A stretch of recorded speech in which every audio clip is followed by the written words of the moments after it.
5 তারিখে পালিয়ে গিয়েছে এই দেশ থেকে। তারা দেশটাকে ভেঙে চুরে দিয়েছে। আপনি শিক্ষা ব্যবস্থা নিয়ে আপনারা আলোচনা করেছেন, কেন আলোচনা করেছেন? বিকজ আপনারা দেখছেন শিক্ষা ব্যবস্থার কি অবস্থা।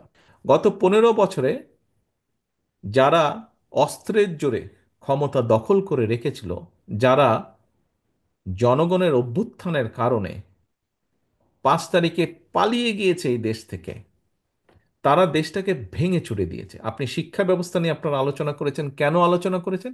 বিকজ আপনারা দেখছেন শিক্ষা ব্যবস্থার কি অবস্থা। আপনারা কৃষি নিয়ে আলোচনা করেছেন, দেখছেন কৃষির কি অবস্থা। আপনারা স্বাস্থ্য নিয়ে আলাপ করছেন, দেখছেন স্বাস্থ্যের কি অবস্থা। সব ভেঙে চুরে গুড়িয়ে দিয়েছে, নষ্ট করে দিয়েছে।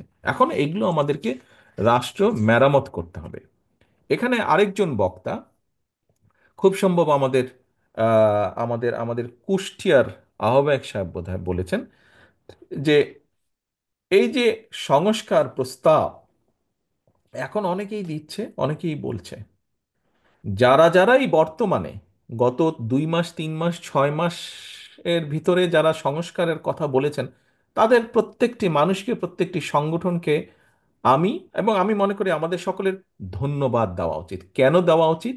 বিএনপির বাইরে যারা বলছেন বা আমাদের সাথে যারা আন্দোলন করেছে, সেই দলগুলোর বাইরে যে সকল ব্যক্তি বা সংগঠন, এমন সরকারও এই যে অন্তর্বর্তীকালীন সংস্কারের কথা বলছে, প্রত্যেককে আমাদের ধন্যবাদ দেওয়া উচিত। কারণ এই সংস্কারের কথা আমরা 2 বছর আগে বলেছি। তারও আগে 2017 সালে দেশনেত্রী খালেদা জিয়া ভিশন 2030-তে বলেছেন। অর্থাৎ বিএনপি যে প্রকৃতভাবেই দেশ এবং দেশের মানুষকে নিয়ে ভাবে, প্রতিবার বিএনপি সেটা প্রমাণ করেছে।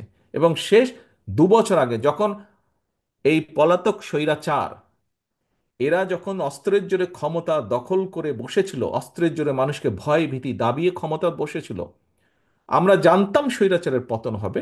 হয়তো একদম 5 তারিখ না 6 তারিখ বা 4 তারিখ, হয়তো একদম একিউরেট ডেট আমরা জানতাম না, কিন্তু জানতাম স্বৈরাচার পতন হবে।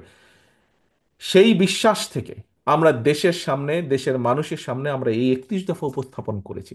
কারণ দেশ পুনর্গঠন করতে হবে।